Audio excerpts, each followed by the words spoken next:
Good morning student. आज हम आप लोगों को हिंदी साहित्य का चैप्टर 2 पढ़ाएंगे जिसका नाम है एलिशा और एफीम। एलिशा और एफीम दो मित्र थे। एलिशा एक किसान था और एफीम एक धनी जमींदार था। दोनों एक ही गांव में रहते थे। उसी के बारे में हम आप लोगों को इस चैप्टर 2 में पढ़ाएंगे।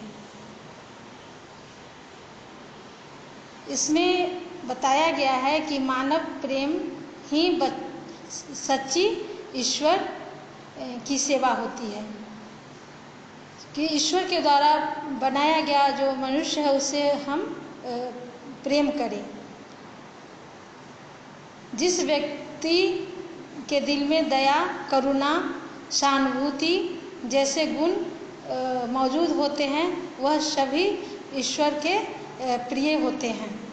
माने इस चैप्टर के द्वारा हम माने यही सीख मिलती है।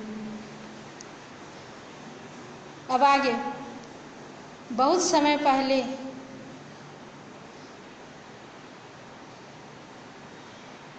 रूस के एक गांव में एलिशा और एफीम नाम के दो मित्र रहते थे। एलिशा एक साधारण किसान था जबकि उसका मित्र एफीम एक धनी जमींदार था।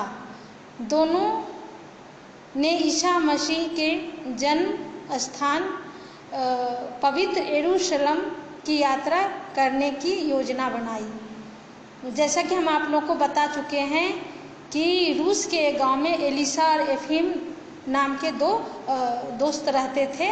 एलिशा के बारे में बताया कि एक साधारण किसान था और एफीम एक धनी जमींदार था।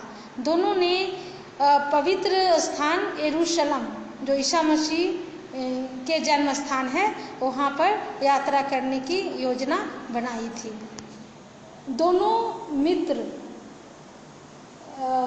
पैदल यरूशलेम की ओर चल दिए। चलते चलते उन्हें शाम हो गई थी। वे एक गांव के निकट पहुंच गए। दोनों ने उसी गांव में रात्रि बिताने का निश्चय किया। गांव के कई लोगों ने उनकी बातचीत की,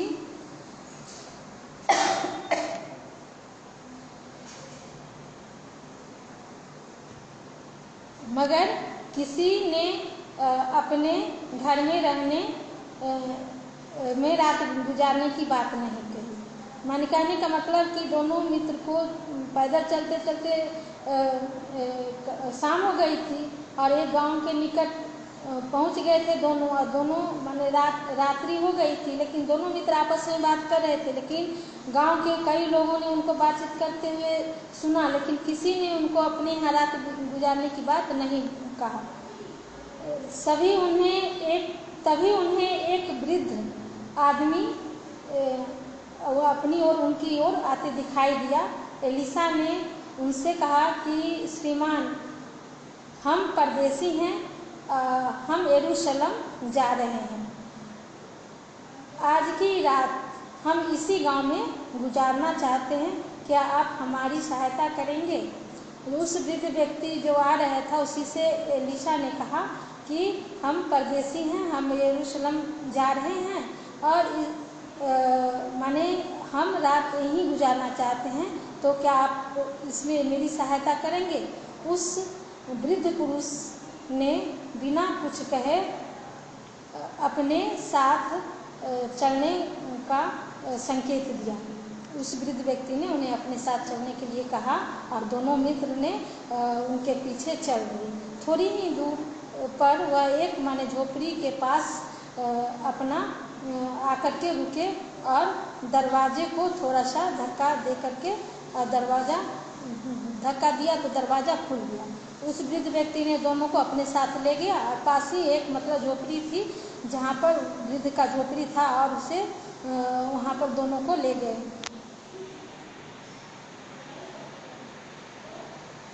आज यहीं ठहरिए, आप यहीं ठहरिए, मैं दीपक जलाकर आता हूँ। वृद्ध व्यक्ति ने अंदर घुसा और कहा कि आप रुकिए, मैं दिया जलाता हूँ। इतना कह करके वृद्ध व्यक्ति ने माने अंदर गया। उसने वहाँ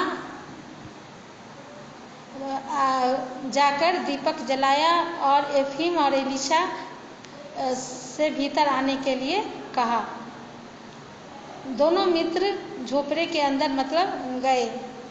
झोपड़ी का दृश्य बहुत हृदय स्पर्शी था, माने बहुत ही नाजुक था, माने दिल दहला देने वाली मतलब झोपड़ी के अंदर जो माने दृश्य था वो।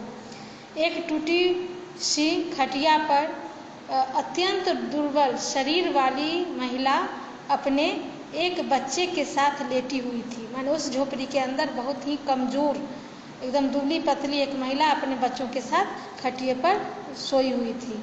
उसके कपड़े फटे हुए थे और झोपड़ी में कोई विशेष सामान नहीं था। महिला और उसके बच्चों को देखकर लगता था कि उन्होंने कई दिनों से कुछ भी नहीं खाया है। बच्चा भूख से बिलख रहा था। मतलब जो महिला खटिया पर सोई हुई थी उसको देखकर कैसा माने लग रहा था कि वह कई दिनों से कुछ खाई नहीं है। बच्चा तो भूख से रो रहा था और वह फटी हुई मतलब कपड़े पहनी हुई थी। एलिशा का हृदय रो उठा यह देखकर। उसने अपने थैले में से रोटियां निकाली और सभी को खाने को दी। वृद्ध पुरुष की आंखों में आंखें आंसुओं से भर गए तथा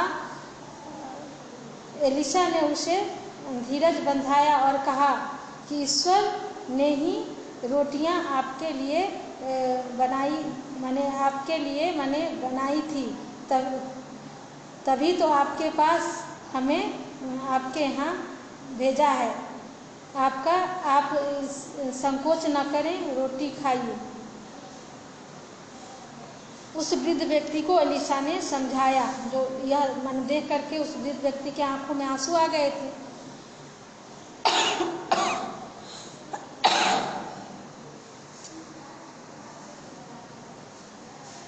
तब एलिशा ने कहा कि यह रोटियां ईश्वर ने ही आपके लिए भेजी है, आप इसे खाइए।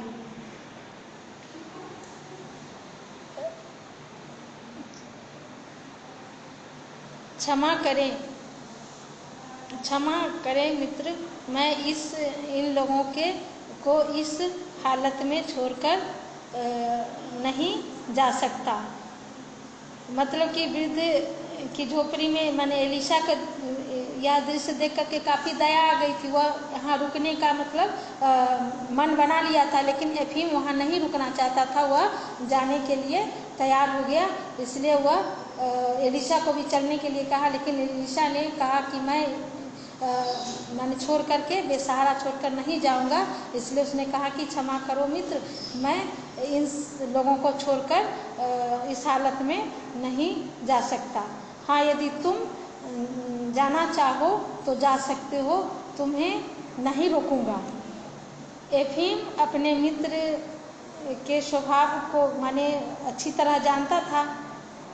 बिना उससे माने अपने मित्र को समझाने की चेष्टा ही की, परंतु एलिशा नहीं माना और फिर वह एफीम विवश होकर के अकेला ही यरूशलेम की ओर चल दिया।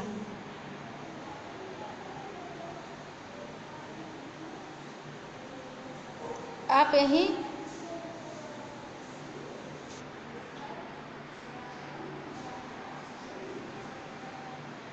अगले दिन एलिशा ने वृद्ध की झोपड़ी को ठीक ठाक करवाई, उसके लिए खाने पीने का सामान खरीदा, कुछ कपड़े आदि खरीदे।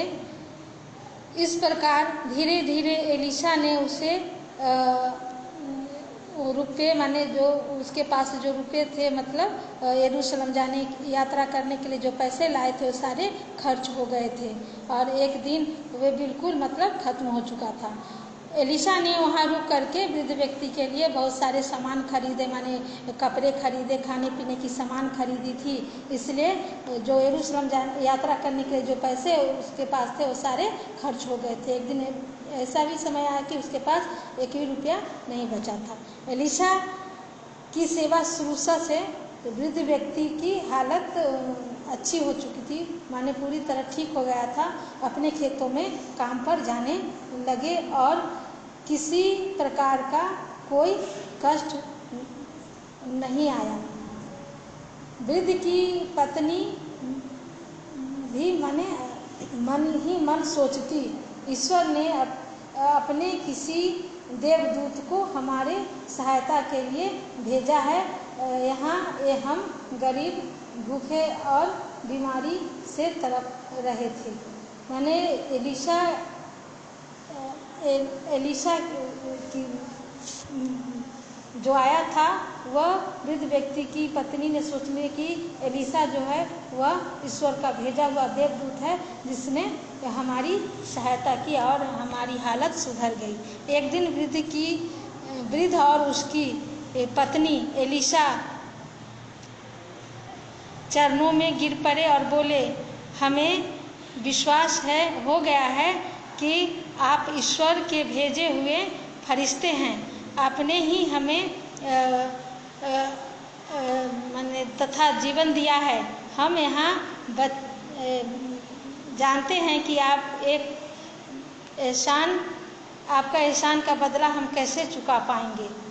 माने एक दिन एलिशा ने जाने के लिए उनसे कहा तो उन्होंने उनके चरणों पर गिर पड़े और कहने लगे कि आपका ये एहसान का बदला मैं कैसे चुका सकता, क्योंकि आप तो ईश्वर के भेजे हुए फरिश्ते हैं।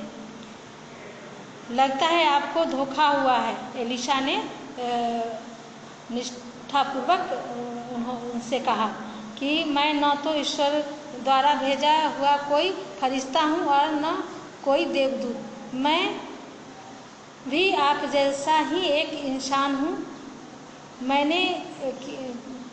मैं किसान हूँ और मैंने जो कुछ किया है अपनी कर्तव्य समझकर किया है। मुसीबत में इंसान ही तो इंसान के काम आते हैं। एलिशा ने कहा कि आप ऐसा ना सोचे कि मैं कोई ईश्वर का फरिश्ता हूँ। ईश्वर के द्वारा भेजा हुआ मैं कोई देवदूत नहीं हूँ। मैं तो एक आप ही के जैसा एक किसान हूँ। जो मैंने आपकी सहायता की वह मेरा कर्तव्य है। अगर इंसान ही इंसान को काम ना आए तो वह कैसा इंसान होता है, तो इसलिए मैंने आपकी सहायता की।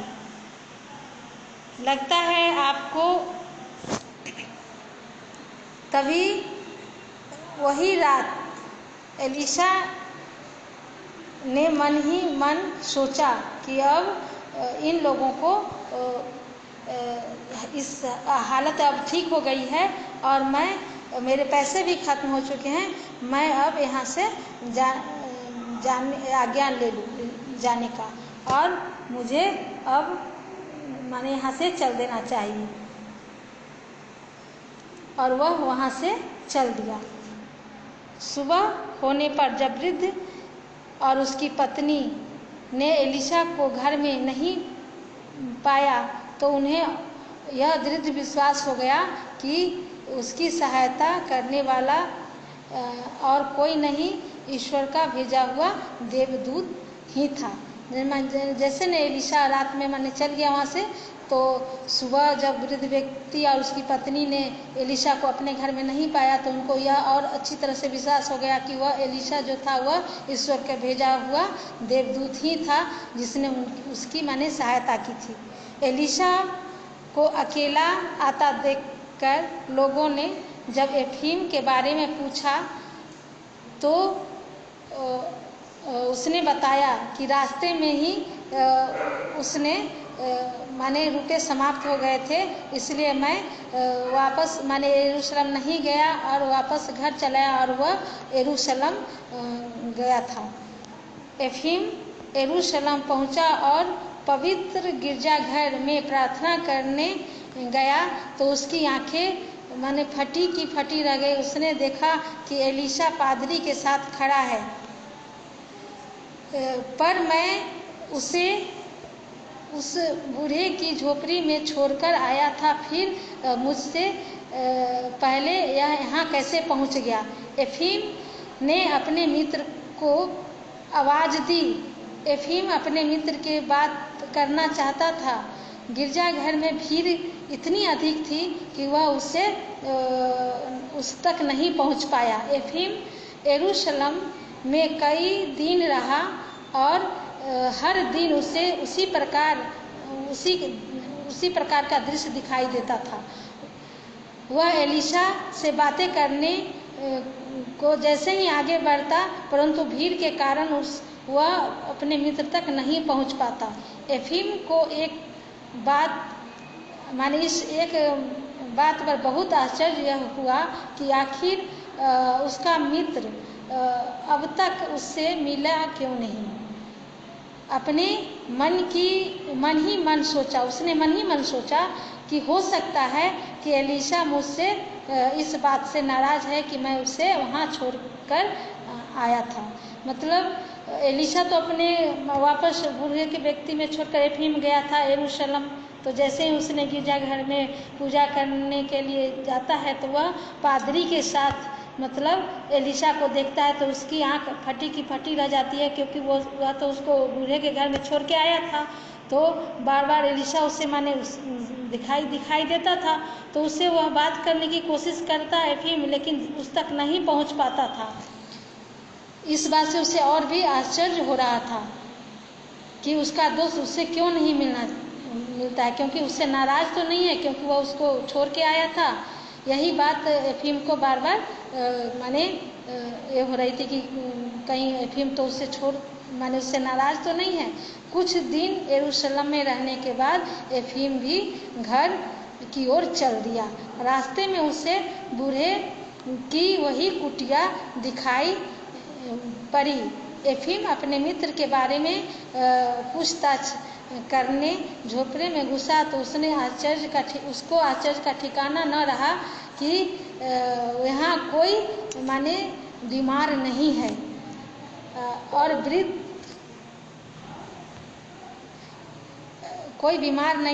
और उसकी पत्नी पूरी तरह स्वस्थ और प्रसन्नचित्त दिखाई दे रहे हैं। झोपड़े का नक्शा भी बदला हुआ था। खाने पीने की सामान की कोई कमी न थी। मतलब पहले जो देखा था वृद्ध सब बीमार थे, खाने को कुछ नहीं था, तो ऐसा देख के गया था एफीम यरूशलेम। लेकिन जब वह वापस अपने गांव जा रहा था तो रास्ते में बूढ़े की झोपड़ी के अंदर घुसा तो उसने देखा कि वो आश्चर्य का ठिकाना नहीं रहा एफीम को यह देख कर कि अब वह सब लोग स्वस्थ थे, खाने पीने का भी कोई कमी न थी और प्रसन्नचित्त दिखाई दे रहे थे।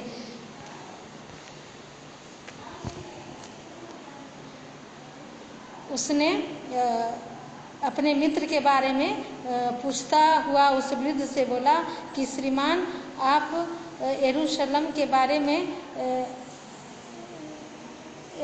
यरूशलेम से आ रहे हैं। तो उसने कहा कि कृपया भोजन करके जाइए। वृद्ध व्यक्ति ने एफीम से कहा, आप ईश्वर के भेजे हुए फरिश्ते की बड़ी के यहाँ से आए हैं। हमें नहीं मालूम कि एक दिन सूर्योदय के पूर्व ही चुपचाप वह अपने यहाँ से चला गया। एफीम ने जब एलीशा के बारे में पूछा तो वृद्ध व्यक्ति ने कहा कि एक दिन वह सूर्य उगने से पहले ही चुपचाप यहाँ से चला गया। यदि एलीशा यहाँ था तो फिर यरूशलेम के पवित्र गिरजाघर में पादरी के साथ कौन खड़ा था। एफीम ने मन ही मन सोचा। एफीम ने जब वहाँ नहीं पाया वृद्ध व्यक्ति के घर में एलीशा को, तो उसको आश्चर्य हुआ कि मतलब वो पादरी के साथ कौन था। जब एलीशा यहाँ है तो यहाँ भी नहीं है तो वहाँ कौन था। एफीम उस रात उसी झोपड़े में रहा और मगर उसे उस रात वहाँ नींद नहीं आई। अगले दिन उसने वृद्ध किसान को धन्यवाद दिया और अपने गांव की ओर चल दिया। गांव में पहुंचते ही एफीम सबसे पहले एलिशा से मिलने उसके घर पहुंचा। एलिशा अपने मित्र को देखकर बहुत खुश हुआ। मित्र, यरूशलेम की यात्रा कैसी रही? एलिशा ने एफीम से पूछा। एफीम की आंखों में आंसुओं की धार बहने लगी थी और उसने अपने मित्र के चरण पकड़ लिए और बोला, मित्र, मैं यरूशलेम पहुंच अवश्य गया, परंतु मेरी यात्रा व्यर्थ गई। लेकिन क्यों? एलिशा ने पूछा। एलिशा ने हैरान होकर उसे पूछा।